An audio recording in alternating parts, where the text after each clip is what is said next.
आज हम आपसे बेटा द्रवी विलयनों का वाष्प दाब, vapour pressure of liquid solution पे चर्चा करेंगे। ध्यान दीजिए, vapour pressure of liquid solution,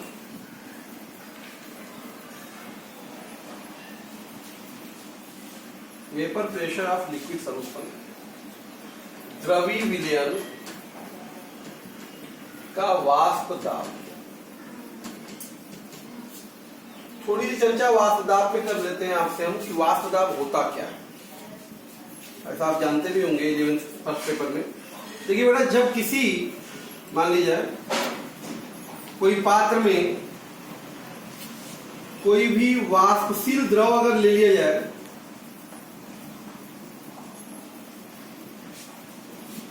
कोई वाष्पशील द्रव, ये वाष्पशील द्रव है, वोल्टाइल लिक्विड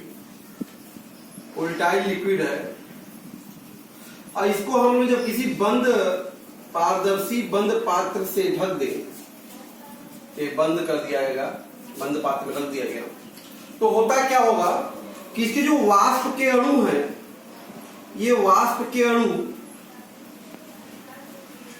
क्योंकि वाष्पशील है तो वाष्प बनाएंगे, तो वाष्प के जो अणु है बेटा, ये धीरे धीरे जल का क्या होगा, ये वाष्पन होगा, मतलब ये वाष्पित होता है, ये वाष्पित हो रहा है। और जल के अणु ये दीवारों से, पात्र के दीवारों से टकराकर संघनित होते हुए द्रव के बूंदों में परिवर्तित होते हैं। तो फाइनली हम पाते क्या है कि द्रव के सतह पर, द्रव के जो लेयर है सतह पर, तो इसकी जो द्रव अवस्था है और इसकी वाष्प अवस्था में एक साम्य स्थापित हो जाता है। क्या होता है? साम्य स्थापित हो जाता है। तो हम कह सकते हैं कि साम्य पर द्रव के सतह पर वाष्प के अणुओं द्वारा आरोपित दाब, देखिए सीधी सी बात है, वाष्प दाब है वाष्प के अणुओं का दाब ही वाष्प दाब है। तो साम्य पर द्रव के सतह पर वाष्प के अणुओं के द्वारा जो दाब इस पर लगाया जाएगा, आरोपित जो दाब है बेटा, वही वाष्प दाब है। उसी को हम क्या कहते हैं? वाष्प दाब कहते हैं। क्लियर है? अब इसमें बात आ गई द्रवी विलयन। हम बात कर रहे हैं वाष्प दाब। किसका वाष्प दाब पढ़ना है? तो पहले आपको बताया मैंने वाष्प दाब का मीनिंग क्या है। तो बात समझ में आया कि साम्य की अवस्था पे द्रव की सतह पर वाष्प के अणुओं के द्वारा जो दाब आरोपित होता है, उसी को हम क्या कहते हैं? वाष्प दाब कहते हैं। तो द्रवी विलयन आपको बताया ही मैंने। भाई सीधी सी बात है, जिस विलयन का विलायक द्रव हो, उसी को क्या कहेंगे हम लोग? द्रवी विलयन कहेंगे। बात समझ में आ रहा है? तो हमारे पास द्रवी विलयन 3 है भाई, द्रवी विलयन 3 है। पहला है गैस का द्रव में विलयन, दूसरा है द्रव का द्रव में विलयन, और तीसरा है बेटा ठोस का द्रव में विलयन। तो वाष्प दाब की बात आ गई, वाष्प दाब द्रवी विलयन का पढ़ना है, इसका मतलब तीनों का हमको वाष्प दाब पढ़ना पड़ेगा। तो हमने द्रव का, गैस का द्रव में जो विलयन का जो वाष्प दाब है, उसका अध्ययन हमने कर लिया हेनरी लॉ में। हेनरी के नियम में जो दाब था वही उसका हो गया। तो इसका मतलब हमको जो वाष्प दाब का अध्ययन करना है, वो द्रव का द्रव में विलयन का वाष्प दाब का अध्ययन करना है, और ठोस का द्रव में विलयन में वाष्प दाब का अध्ययन करना है। ओके, द्रव विलयन का वाष्प दाब मतलब vapour pressure of liquid solution. द्रव विलयनों का वाष्प दाब बहुत इंपॉर्टेंट है, कई क्वेश्चन पे पूछे आते हैं। ध्यान दीजिएगा थोड़ा। देखिए मान लिया जाए, माना एक विलयन जिसके दोनों अवयव, जो दोनों अवयव हैं बेटा, दोनों अवयव वाष्पशील द्रव हैं। मान लिया गया दोनों विलयन के जो दोनों अवयव हैं वो दोनों क्या है, वाष्पशील द्रव हैं, जिनके द्रव व वाष्प प्रवस्था में साम्य स्थापित रहता है। जिनके द्रव और वाष्प प्रवस्था में साम्य स्थापित रहता है। ठीक है, अगर मान लिया जाए बेटा, माना पहले अवयव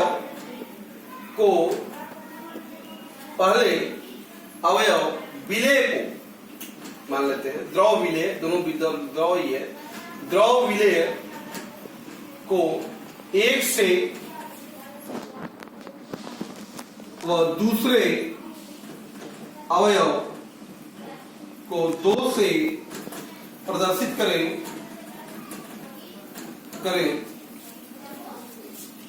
यदि दोनों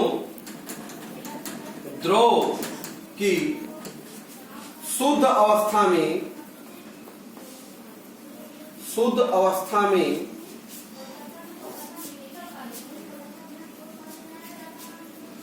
वाष्प P1 नॉट व P2 नॉट हो तथा X1 व X2 उनके मोल प्रभाज हो, तो फ्रेंच वैज्ञानिक राउल्ट ने उनमें एक संबंध स्थापित किया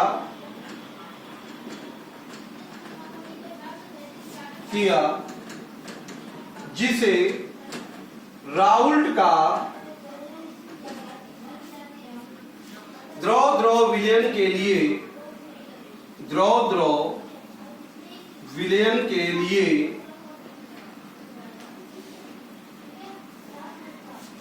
वाष्प दाब का नियम कहते हैं। इस नियम के अनुसार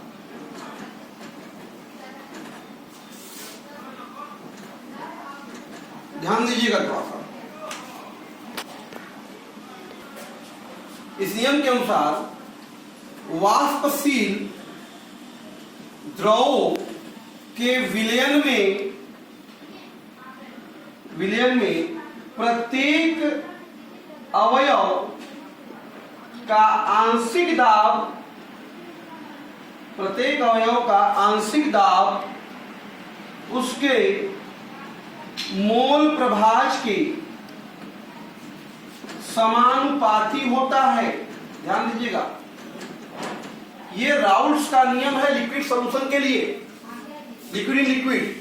बात समझ में आ रहा है? इन्होंने क्या कहा, वाष्पशील द्रव के विलयन में प्रत्येक अवयव का जो आंशिक दाब होता है वो उसके मोल प्रभाज के समानुपाती होता है। अगर मान लिया जाए पहले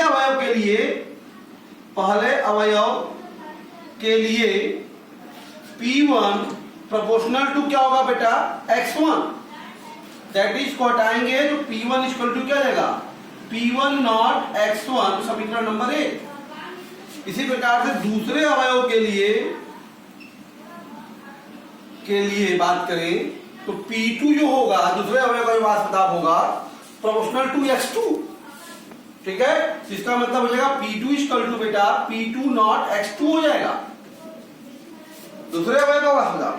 और अगर हम बात करें थोड़ा सा कि विलयन का, तो द्रवी विलयन का वाष्प दाब अगर निकालें, विलयन का वाष्प दाब, तो डेफिनेटली P टोटल क्या होगा, P1 प्लस P2 हो जाएगा डाल्टन के नियम से।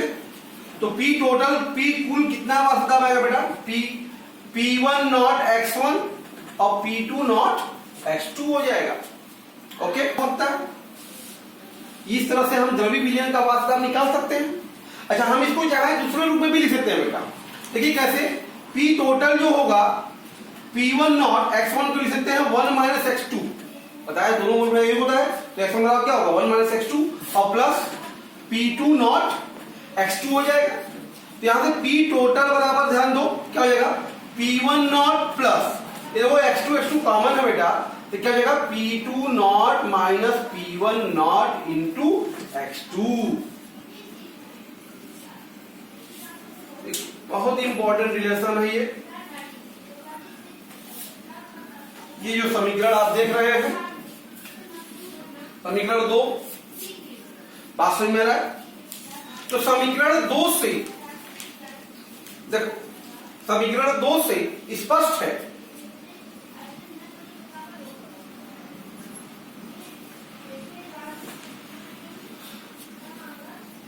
पहली बात ध्यान दीजिएगा कि विलयन का जो वाष्प दाब है, विलयन का वाष्प दाब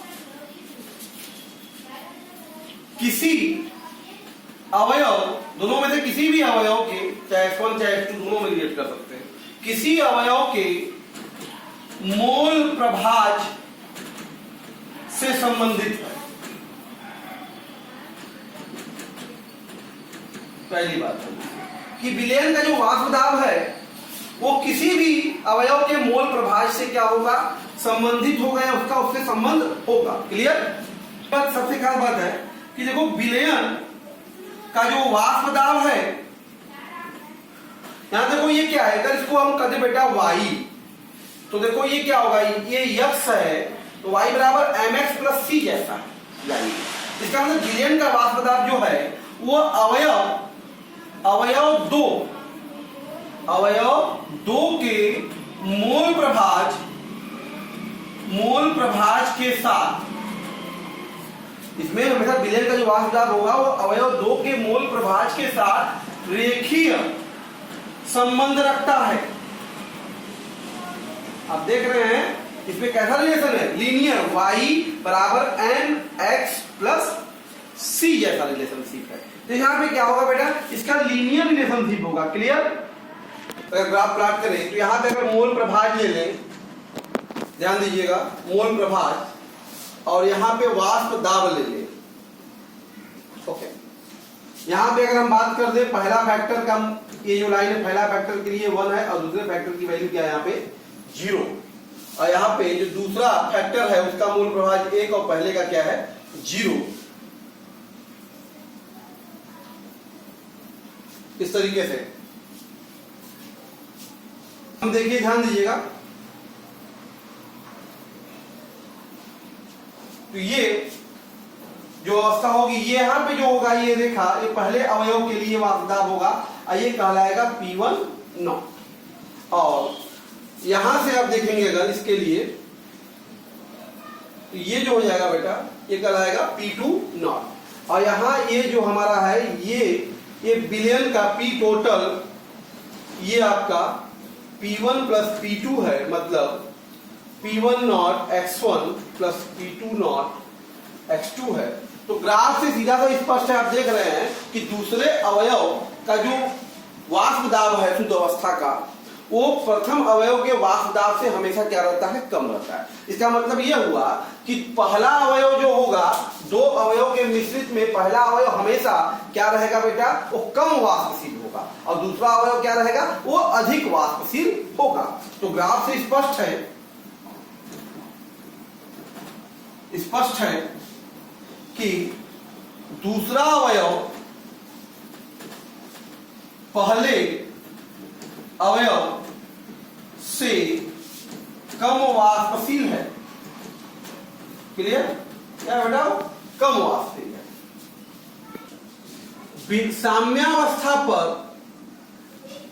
साम्यावस्था पर विलयन के अवयवों का वाष्प प्रवस्था में वाष्प प्रवस्था में अवयव, वाष्प प्रवस्था में संगठन डाल्टन के आंशिक दाब के नियम से ज्ञात कर सकते हैं आप। कि मतलब कि वाष्प प्रवस्था में उनका कितना अंश पार्टिसिपेट किया, तो हम अगर कैसे ज्ञात कर सकते हैं बेटा, डाल्टन के नियम से भी ज्ञात कर सकते हैं। कि ध्यान दीजिएगा कि हम बात करें अगर इनका जो पी आई है, P1 वाष्प प्रवस्था में अगर इनका कितना वाष्प दाब बन रहा है, तो बेटा इसका क्या होगा, Y1 इंटू P टोटल होगा। तो यहां से हम कह सकते हैं Y1 बराबर P1 बटा P टोटल। ठीक है, तो वाष्प अवस्था में अगर उसका निकालना है तो उसका मोल उसका वाष्प दाब में मिश्रण के कुल वाष्प दाब से डिवाइड कर देंगे, तो क्या होगा, वाष्प अवस्था में उसका मोल प्रभाज हमको मिल जाएगा। इसी प्रकार से Y2 हमको क्या मिल जाएगा बेटा, P2 बटा P टोटल मिल जाएगा। या जनरल फार्मूला की बात करें तो YI बराबर हो जाएगा PI बटा P टोटल। तो यहां से हम लोग वाष्प प्रवस्था में किसी भी अवयव का विलयन में वाष्प प्रवस्था में उसका कितना संगठन है, उसको हम लोग क्या कर सकते हैं, कैलकुलेट कर सकते हैं। राउल्ट का जो नियम है, ये हमने जो नियम देखा अभी, वो हेनरी के नियम की एक विशेष स्थिति, एक स्पेशल केस है। कैसे आई जानते हैं, हम लोगों ने राउल्ट के नियम में देखा कि किसी विलयन में उपस्थित किसी वाष्पशील विलयन में जो उपस्थित वाष्पशील द्रव अवयव का वाष्प दाब PI बराबर PI नॉट इंटू XI द्वारा व्यक्त करते हैं। यही ना हम लोग कर रहे हैं, सही।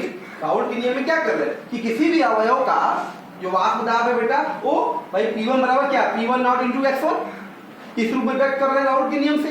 और अगर मान लीजिए यदि द्रव विलायक में उपस्थित जो गैस है, गैस के विलयन में जो अवयव है उसकी वाष्प अवस्था गैस में रहे तो उस अवयव का जो दाब है या आंशिक दाब है, वो हेनरी के नियम द्वारा P बराबर KHX, हेनरी के नियम द्वारा PH बराबर KHX प्रदर्शित होता है। आप ये जानते हैं।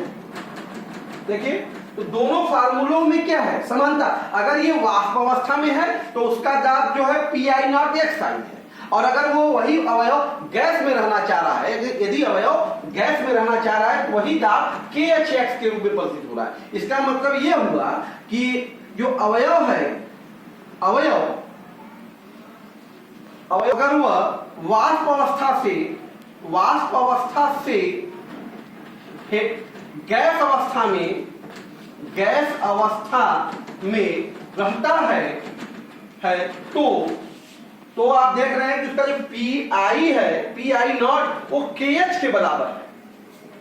KH के बराबर, क्योंकि देखिए वही सब कुछ सेम है, PI और KH के बराबर होगा। वही वाष्प अगर गैस में रह रहा है तो उसका जो शुद्ध अवस्था का वाष्प दाब है वो हेनरी स्थिरांक होगा। क्या होगा वो बेटा, वो हेनरी स्थिरांक को तुल्य करेगा। इसका मतलब ये सीधी सी बात है कि ये हमारा जो राउल्ट का नियम है, इसलिए हम कह सकते हैं कि जो राउल्ट का नियम है यह हेनरी के नियम की विशेष स्थिति, क्या है, एक विशेष स्थिति में ही प्राप्त हो रहा है। क्लियर है बेटा? दोनों में समानता इस प्रकार से, बस क्या ना कि अवयव अगर वाष्प से गैस में रहना चाहेगा तो उसका जो शुद्ध अवस्था का वाष्प दाब होगा वो हेनरी कांस्टेंट के तुल्य होगा, तो ऑटोमेटिक उस कंडीशन में दोनों वैल्यू क्या होगी, बराबर होगी, तो दोनों लॉ एक जैसे ही समानता को प्रदर्शित करेंगे। क्लियर है? पदार्थों का द्रव में विलयन व उनका वाष्प दाब,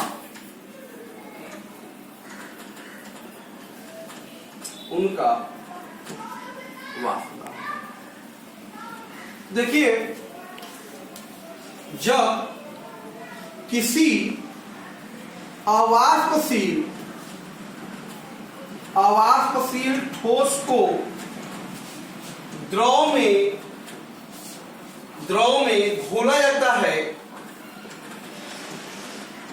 द्रव में घोला जाता है, तो विलयन का वाष्प दाब जो होता है बेटा, वाष्प दाब सिर्फ वाष्पशील विलायक के वाष्प दाब के कारण होता है, क्योंकि विलय जो है वो अवाष्पशील ठोस है। ठीक है भाई, सीधी सी बात है, अगर कोई भी विलयन में द्रव विलायक में अगर कोई ठोस हम घोल रहे हैं, कोई अवाष्पशील ठोस घोल रहे हैं, तो विलयन का वाष्प दाब होगा सिर्फ और सिर्फ किसके कारण उत्पन्न होगा बेटा, सिर्फ और सिर्फ ठोस विलायक जो वाष्पशील विलायक है उसके कारण उत्पन्न होगा, ठोस विलय का उसमें कोई भी इन्वॉल्वमेंट नहीं होगा। क्लियर? विलयनों के लिए राउल्ट ने अपना जो नियम है निम्न प्रकार से व्यक्त किया, जिसके अनुसार ध्यान दीजिए, उन्होंने कहा किसी विलयन में, ध्यान दीजिएगा, किसी विलयन में किसी वाष्पशील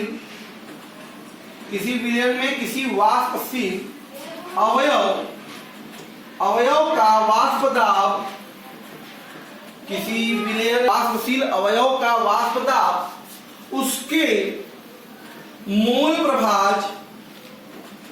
प्रभाज के समानुपाती होता है। क्लियर है? तो कहने का भाई विलयन का जो दाब होगा वाष्पशील अवयव के कारण ही होगा, और उसका जो वाष्प दाब होगा वो उसी के मोल प्रभाज के समानुपाती होगा। अगर मान लिया जाए, यदि माना विलयन में वाष्पशील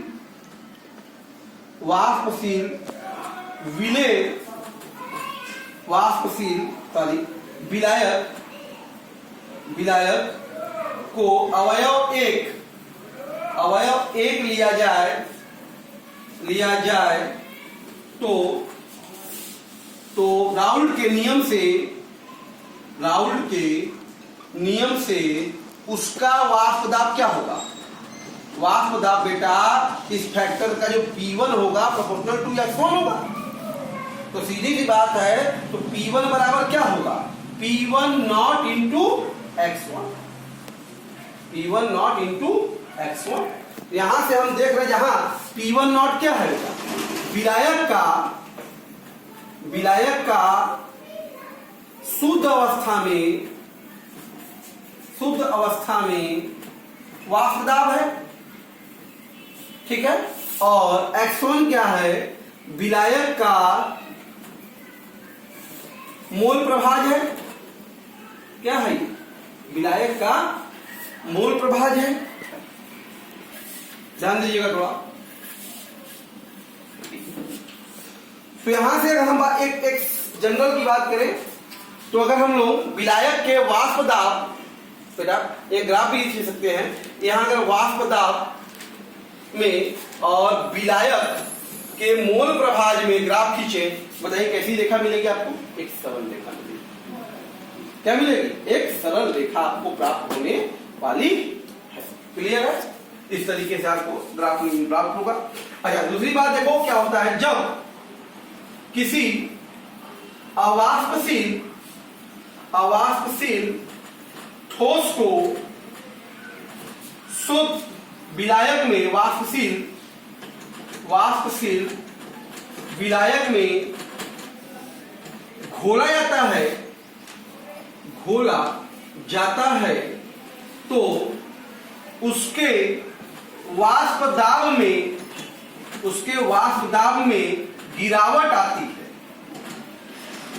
ठीक है, उसका वाष्प दाब कम होगा, क्योंकि अवाष्पशील जब बोलेंगे आप तो क्या होगा? उसके वाष्प दाब में कमी आएगी। क्यों भाई? उसका कारण यह है क्योंकि सतह पर वाष्पशील अवयवों की संख्या कम हो जाएगी, संख्या कम होगी, इसीलिए वाष्प दाब में कमी आएगी। तो वाष्प दाब में आई इस कमी को, जो कमी आ रही है बेटा, वाष्प दाब में आई इस कमी को क्या कहते हैं? वाष्प दाब अवनमन कहते हैं। क्या कहते हैं हम लोग? वाष्प दाब अवनमन कहते हैं। क्लियर है? बात समझ में आया? इसका मतलब ये हुआ, सीधी सी बात है, सीधी सी बात आप ये समझ लीजिए कुल मिलाकर, यदि हम कह दें यदि शुद्ध विलायक का वाष्प दाब P0 हो तथा विलयन का वाष्प दाब PS हो तो PS कर दे वही। इसका मतलब ये देखिए, इसका सिंपल वही है P1 नॉट। ओके, इसका मतलब है P1।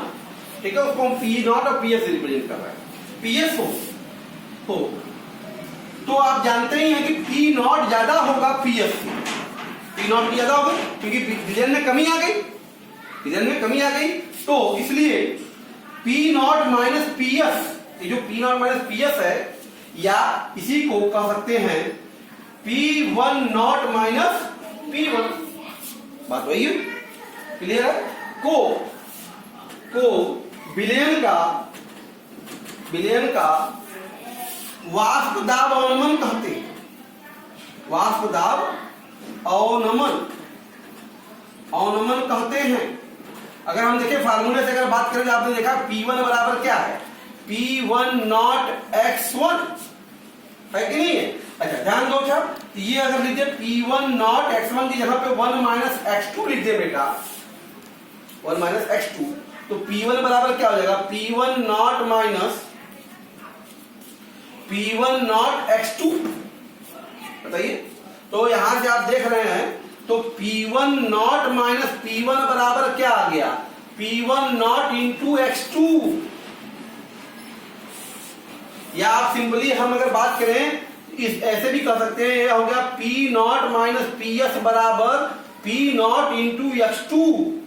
इसका मतलब ये हो गया बेटा कि जो वाष्प दाब अवनमन है, वाष्प दाब अवनमन जो है वो P0 गुणे ये क्या है? विलेय का मोल प्रभाज है। क्या है ये? विलेय का मोल प्रभाज है। ठीक है, दूसरा अवयव हमारा क्या होगा? विलेय होगा, ठोस होगा। अच्छा, अगर हम बात करें P0 माइनस PS बटा P0, तो यह देगा x जो है वो विलेय का हो गया। x2 का मतलब क्या? विलेय का मोल प्रभाज। और ये हमारा P0 माइनस PS बटा P0, इसको आपेक्षिक वाष्प दाब अवनमन कहते हैं। क्या कहते हैं इसको? आपेक्षिक वाष्प दाब अवनमन।